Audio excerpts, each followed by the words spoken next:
Welcome to the new season of the Live Your Spa Life show. The Spa in Spa Life stands for Seek Power Always, that divine power within you to do what you're here to do.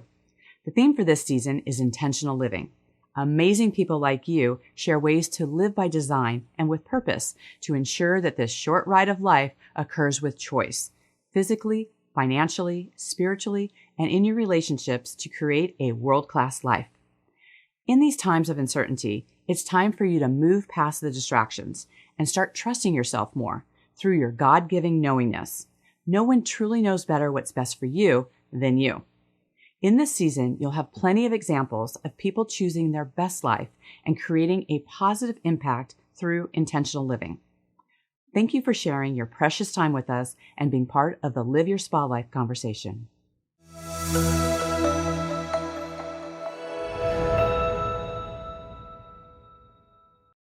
With us today is London Pugmire, a brave 13-year-old girl who turned her trauma into her superpower and is using it to help others. London, welcome to the show. Thank you so much for having me. I'm so impressed that you are sharing your story at this point, because we all go through trying times, yet we don't always see the lessons early on. And the fact that you have been able to just look at your circumstances, gain the wisdom that you have, and be willing to share it with other people is super impressive. So I just want to thank you for being here. Yeah, thank you so much. Absolutely. So, we all go through disempowering times, things that challenge us in a different way. And you've recently had a situation that really challenged you and put you in a situation to really kind of second guess trust and what you share with parents, what you share with friends. Can you tell us a little bit about what your experience was? Yeah, for sure. So our family went on a trip to Mexico and everything was like kind of leading up to, like we had to get our passports, which took a long time, and like the first like trip we've done with other families. So like a lot of it was leading up to it, and everything was like super exciting. We were going with other families. My best friend was in one of the families, and we were going to a day trip, and we were on the bus. We'd woken up really early, so I was like, I'm gonna take a nap. So I went down and sat by like like I consider my best friend, because he was a lot older. He was my sister's age, but like he was my favorite person ever. And I felt like I could go to him for a lot of things. And so I went and sat next to him like I usually do. And I like closed my eyes and I was trying to take a nap. And like we got 30 minutes in, and he just like started like rubbing my leg. And it was like nothing at first, but then I could like feel him like slowly creeping up and creeping up. And I was just like shook, like frozen. Like I was like, I wanted to say something, but my voice was stuck in my throat and I just like couldn't get the words out. And about like 30 more minutes of that going on, I just like pretended I woke up. And so I woke up and he's like, "Oh, you're awake now." And I was like, "Uh-huh, yeah, I am." And my sister, she had been sitting behind us and she saw through the little crack in the seat what he had been doing. And so she went and warned my mom, and she's like, "Something's not right. You have to get her up here or something." So my mom called me up and I went and sat next to her, and I just like started crying and like told her everything that happened. Mm. And I was so lucky to have her there with me as a mom through the whole journey and at that moment, and my sisters, because they're like, "You did nothing wrong, like we love you, we're here to protect you." And I didn't need anything more because I knew they had me there to protect me. So that was awesome having them. Yeah, it's so amazing that, especially when we are faced with different kinds of trauma, there's so many things that can go through your head. And to know that you had immediate support and that you had someone you could tell, I think that's one of the most challenging things for kids, is to be able to tell hard things to their parents. So have you always been able to tell things to your parents? And, is it particularly your mom? And, how was telling her this? They had always created a safe space and like an open space. And I grew up around sisters, as you can see in the pictures. I have a lot of sisters, and like they're all open and emotional. And so being the youngest and growing up next to them and like seeing how my mom take care of them and like how well they handled their emotions because they felt like they could go to her, like gave me the reassurance that I needed without like having to go through anything. So like although this was the first time anything like traumatic or sexual had anything happened to me, I knew like that I could share that with my mom, and like I wasn't ashamed of it. Yes. I found, I mean, I'm a retired police officer and I've talked to a lot of people about traumatic experiences. And one of the things that I think can be really challenging for people is when a traumatic experience happens with someone who they considered a best friend or a family member or somebody that they trusted, because not only did they have their own personal space affected, but just that relationship. So there's kind of a mourning for that relationship as well. So have you talked at all with this boy, and how are you kind of relating now to how it affects other relationships? Well, I haven't like physically talked to him since it happened. They actually moved a few months ago, like last year, actually. They moved away because of like everything that was going on, and like the community they were in was like too much to handle with everything going on. So they escaped and left, and I haven't seen their family or him since, which has been honestly really nice because then I don't have to worry about it and I'm not reminded of it, and like whenever I pass this house in my neighborhood, I'm like, oh, I don't have to worry about him walking out or walking his dog past my street. So it's been nice since he's gone. But Right. mhm, but Yeah, like definitely. gain the trust back with like family members, because like he was someone I trusted a lot, and the kid that was broken. So gaining trust back with like close family members, guy friends my age, my sister's guy friends has been like really hard. And like it was even hard for me to trust my own dad, which sounds crazy, but like since I trusted him so much, I was like, oh, nothing would happen, but I didn't think anything would happen and it did. So Right. just Yeah, I like that you bring that up because a lot of times, people will go like, "Oh, why do I feel that way?" But it's a way of your body trying to protect itself to go, "Okay, I thought I felt trusted in a situation. Now anybody's fair game. Like anybody that I trust, something could happen." So that's actually a good protective thing to have in place is to be like, "Okay, this has come up for me." You can be able to talk through these things and be able to look at, okay, reevaluate who you trust and who you don't trust, and to be able to have that open communication around that. What are some of the things that have really like supported you in moving through this? obviously my family has been such a key component of just like everyone. And like my big brother has been like super helpful. Like he's like my favorite. He looks like big and tall and scary, but he's like a giant teddy bear. So he's helped a lot through the journey. And like all my friends, they have been so like loving and like not like, oh, why did you let that happen, but they're all like, oh, I'm so sorry, like we're here for you, come to us for what you need. Mm. And a school counselor, I have a school counselor at my school and she is an angel. She's my favorite. I always go to her whenever I'm stressed out. She makes sure to like give me a safe space to talk to her or just to sit in silence. She's helped a lot too. Hmm. So, London, for let's just say that there are some young girls or even some women who are now reflecting of things that happened to them when they were younger and they didn't have the type of support system that you have now. What kind of advice would you give to them in terms of helping them to get through this, to, reach out and tell somebody else? Like, what would you tell them? I think the biggest thing is like the forgiveness key, like it's different for everybody, and like forgiving yourself first is the biggest step, and like learning to not blame yourself for the things that happened. And like the first step that I would do is like find somebody you can talk to, and like forgiving yourself and like trusting in yourself to make the right choice, and loving yourself a lot. Like I have a bracelet on my wrist that says I am enough, you know because I think a lot of people forget that, and I got stuck in the like blame and shame because I was like sitting there in silence, like, why didn't I do anything? Like I sat there for 30 minutes. I could have like stood up, said something, like swiped his hand off my leg, but I just sat there. And I was talking to this one lady and she said it's like one of your defense mechanisms, fight, flight, or freeze. And Yes. so that really helped me. Like, it's not that I like sitting there helpless, is that like it's a defense mechanism that I used. So that's helped a lot too. Yeah, absolutely. It's interesting. Like a lot of times people think that they know how they're going to react in a situation until they're actually in it. And Yeah. so that's why there are all of these ways that our body protects us. And sometimes, freezing or not doing something, is the best thing for you, right? Because you never know what's going to happen in those situations. But one of the things is once you have been in a situation, now you can actually be more proactive as well and start building like some skill sets. Like, have you considered maybe some self-defense as well, or even some ways of having some verbal language, right? Of what to say in those situations. Have you explored kind of some of the what ifs?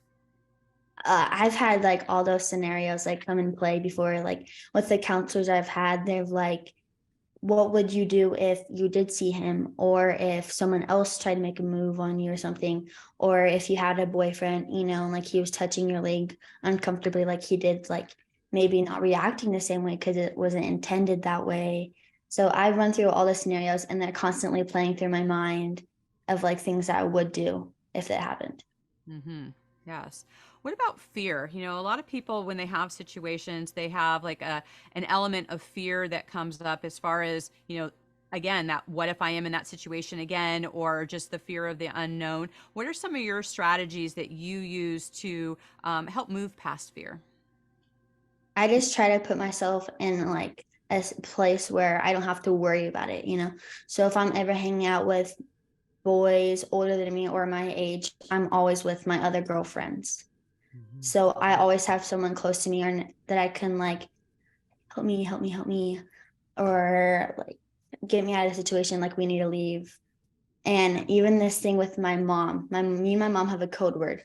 So if I'm ever like in a situation where like I don't want to be there anymore or I'm stressed out, I call my mom like, can I pretty please with cherries on top stay? And so if I say pretty please with cherries on top, then she knows, no, sorry, I'm gonna have to come get you. Hmm. Got it. That it's so important to have like a family code word and to have like, even like several, and especially with like girlfriends, because a lot of times you can be in a situation, especially if it's like somebody and it's something unexpected, because your friends may not clue in to what's going on. They're like, oh, it's just so and so, like it's no big deal. And they didn't see what's going on, or even just the feeling that you may have had of something. So when friends have those agreements up front and you just say that one word and then everybody is on the same page, that is such a big deal. I mean, I think that's actually one of the big reasons why women go to bathrooms together, right? Or they go to parties Mhm. together, is, that safety in numbers and to be able to have that. So I love that you've got some strategy around that, to be able to support you. You've also been involved in a peer mentoring group, the whole Sources of Strength. Tell me a little bit about that. Well, it is a suicide and depression and anxiety awareness program. And they have it in like middle schools and high schools all across the district and country. And it's just like a small group in your school that just like they do campaigns every month of like a certain topic. So in our wheel, we have a wheel of topics, like generosity or spirituality and mentors, and like you can pick what one like drives you and like what you feel like you're most drawn to. And so we pick one of those every month to focus on for our school, and we will go over announcements, and we're like, this week is generosity.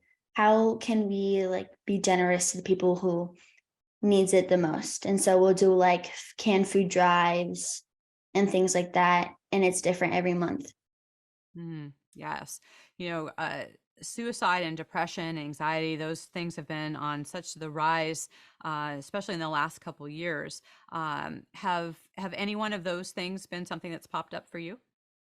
Yeah, it has popped up a lot, like even like my own brain, like not because like I wanted to or anything, but just like because like the thing is so like commonly talked about, and like a thing that teens struggle with a lot, like made me think about it, even though I'd never thought about before. Just like, oh, like those are feelings that I'm kind of feeling. But I obviously went to my mom about it and my counselor about it, and I was able to seek help. But I think the coolest thing about being in Sources of Strength too is being in a group with kids who are at my school and in my grade, because they have this sort of reputation, like a lot of the kids that are at my school. They have a reputation, the popularity, the thing that they have to live up to. So they present themselves a certain way as like the role they try to fit into. But being in Sourcing of Strength with some of the people who are from different groups and titles, it's like been cool to like see them open up and like see the other side of them. And that's really made me think about like, oh wow, like people really put out in the world what they want you to see. So people aren't going to go walking around the halls like, oh, I'm depressed. I have anxiety for this and this and this reason, like, or one of my family members passed away 5 months ago. They're going to go out and they're going to be like, oh, I'm so happy. I have all these friends. I have everything I want. I have all the clothes, the car, and everything that I have. But like being in sources of strength, I see both sides of it. And so I can truly connect more and like notice people's like body language too, and like the way they're acting, and like really be able to connect with them. Yeah, absolutely. It's interesting because, like, in so many ways, social media has connected people, but it also kind of can give like a false perception of everything looking okay and not seeing some of that underbelly that you're talking about. And I think that, a lot of times when, kind of after the fact, like at funerals and services, and people are like, wow, I had no idea that this person was going through that. And especially with teens, there's so much going on of wanting to be popular and wanting to fit in, and there's so many things during these years that people don't always understand. They don't always see the big picture in all of it. What do you think, since you've kind of now been on all different sides of this, what do you think is something that can help somebody who is going through one of those things, that they can actually hear it? I think the big thing is like I said before, like not blaming yourself, loving yourself. But I also think like one thing that's helped me a lot is like serving others, you Mm. know? And like that's a big thing that like has been in my household growing up, is like, oh, we're gonna go do service this and this day, like every day of the week, like every week. And serving others will give you what you need back. But throughout this journey and like recovering from trauma and the forgiveness and stuff, like I've noticed that like you can't help others if you're not getting the help you need first. And people are like, oh, but if I don't help others and I'm selfish. But it's like, it's not selfishness, it's selflessness, Hmm. because I have this quote on my phone that I look at all the time because it's my favorite. It says, a drowning person can't save a drowning person. So if Yes. you're going under, you can't give people the things they need to like see the world again. And Mm. that's why in airplanes, when the masks drop down, they tell you to help yourself before you help others. Yes, yes. So important. I mean, there's something about when you can get outside of what's going with yourself in a sense of generosity and being able to help other people. Definitely that helps us kind of rise above the things that are troubling us.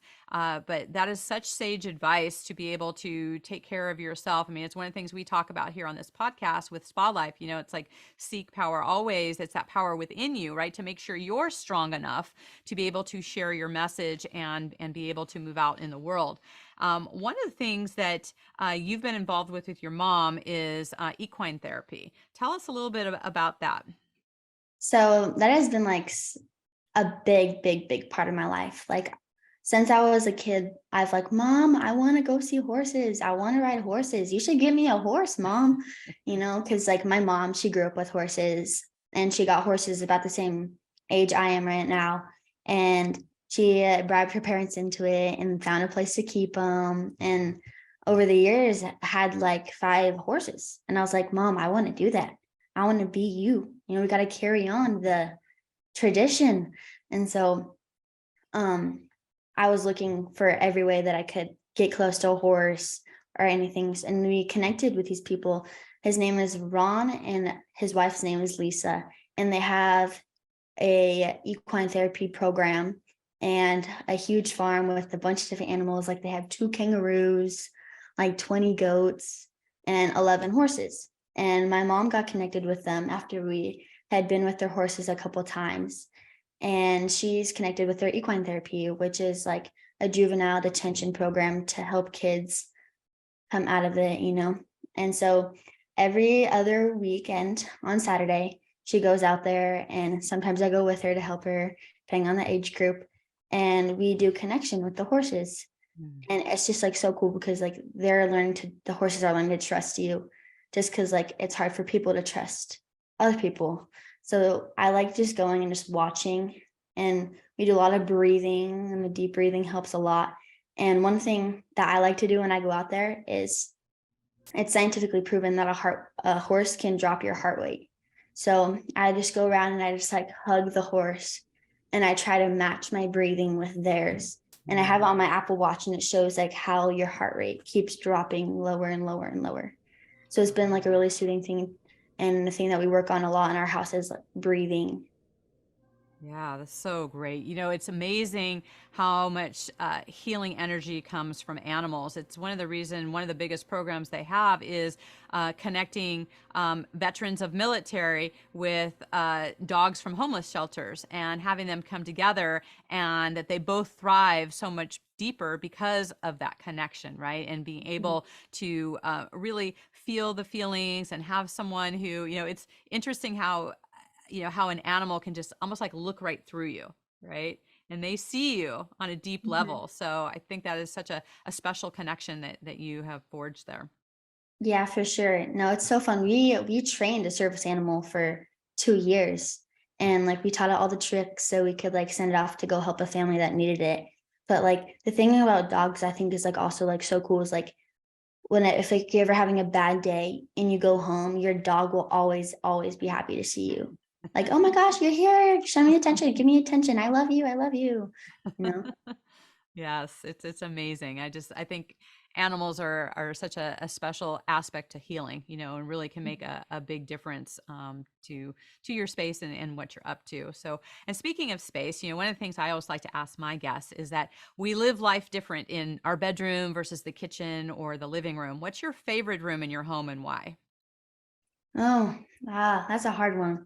I just like being anywhere where my family is, because I'm the youngest of of four siblings, and they're all moving out of the house. Like my brother got married first, and then my sister got married, and she's having a baby, and then my sister just got engaged last weekend, and so just like everything's moving on, and I'm like, oh, I'm here with my parents again still. And so it's like it's hard like seeing people move on, and like while I'm watching all of it happen. But it's like a beautiful and sad thing at the same time. So Mhm. whenever my family's home, I'm in whatever room they are. Got it. Got it. That's good. Well, it's interesting because you're able to kind of see like the different stages of life for people, and you are so blessed to have a family that's as close as your family is, and that particularly that your older sister, had an eye on you and was able to see something maybe even before you were able to see it. So it's so important the people that we surround ourselves with, and you've got to witness this, firsthand over and over again of the importance of family and close friends. And I think this is such an important awareness of who do we turn to when challenging things happen, and who's in our space to be able to help us through those things. And I know it's part of your hope to be able to help other people going forward. What are some of the ways you'd like to do that? There are so many things that I want to do. I talk to my mom consistently about it, like, oh, I want to like, be on the podcast. I'm writing a book with a lady named Anna Ditchburn, and like the source of the strength thing, it's helped a lot. And I've been able to reach out to so many people, which is so cool, from people in like middle schools all across the county. And I've like been able to connect and share my stories with them and have them have similar stories towards me. I'm like, oh, well, I'm not alone, And I want other people to know that too, and be able to like talk to groups of people like in the thousands, and be able to share my story and be like, you're not alone. Like, this is how I got through it. It takes time, but like, you're going to heal. Yeah, so good. Well, I mean, just your bravery and just being able to turn around and be able to look, and in such a short amount of time of how you wanted to really evolve from this. I mean, so many times people talked about how things happen to them and they get stuck in kind of a victim mentality, and you've really embraced the whole how this has happened for me. Right. And so, I know you've talked before about how you believe this was meant to happen so that you can help other people. Talk a little bit about that. Well, in the beginning, like it was really hard, obviously, like why me? Like, why'd you choose this to happen to me? But as I've seen my sisters go through their own struggles, like my sister who's not the one next to me, but the one oldest, so she's a middle child, she um she has this thing called MRKH, and she doesn't have the internal organs to be able to produce kids. And so I watched her at a young age like struggle with that, and like have her say the same things like, why me, why'd you choose me? But God gives us all struggles that fit perfectly for us. And there's a lady in our street, she lives down in our neighborhood, she lives down the street, and she wasn't able to have kids either. And so her and Lainey talked a lot, and they're like, I was like, this was meant to happen so I could help you and help others. So I know that like watching that happen after this happened to me, I'm like, I know there are people, or there's one person out there who needs me because of what I've gone through, to connect with them. Absolutely. Well, and I can guarantee you there is at least one person, if not more, who will be listening to your words of wisdom today and feel that sense of hope, know that they can connect with other people, and also know that if they come from that perspective of happening for me, they can rise above that. And now they start having the experience and skills to actually be able to relate to people and to help and meet them where they're at with any of the experiences that they have going on as well. So I know that there's going to be people that are going to want to stay in contact with you, London. How can they best do that? Probably they could go through my email or my mom's email. Either one of them works. Mine is at Sophia Pugmire 21 at iCloud.com. Okay, perfect. And we'll post those as well so that people can come in contact with that. And then, as you know, our theme for this season in the podcast is intentional living. So in what way are you living an intentional life today? Well, I have this one slogan with my friends that I use all the time, and like I'll be walking down the halls and I'll be like, today is the best day ever, because I constantly think about it, because people can like, they get stuck in their own sadness, and they just like don't know how to get out of it. So the thing I tell myself every day is like, there's never going to be another May 9th of 2023 ever again. And so I always tell myself like, I'm going to make today the best day. I'm going to make today the best May 29th to 2023 ever.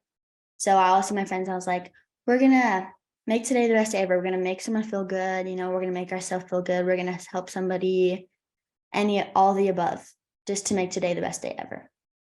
So great. I love that so much, because when you've got that mindset, it's like we get to create our life. That's part of about having choice, right? We get to choose how we spend the day, what we're going to do, what kind of impact we're going to have. And when you have that kind of positive energy, you can really move through anything. So I just want to thank you for your wisdom, for your time, and sharing your story with us here today.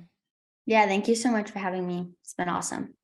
You got it. And to our listeners out there, what have you been through that has been a challenge in your life? Maybe a trauma, maybe something you've never shared with anyone else. And maybe this is the time where you can start kind of imagining, what are you like on the other side of that? Who can you reach out to and support you along the way? Maybe it's me, maybe it's London. We'd love to hear your story and be able to support you as well. So make sure that you reach out today and that you have some people in your court, because they want to see you succeed. Until we connect again, live your spa life. Bye for now. Bye-bye.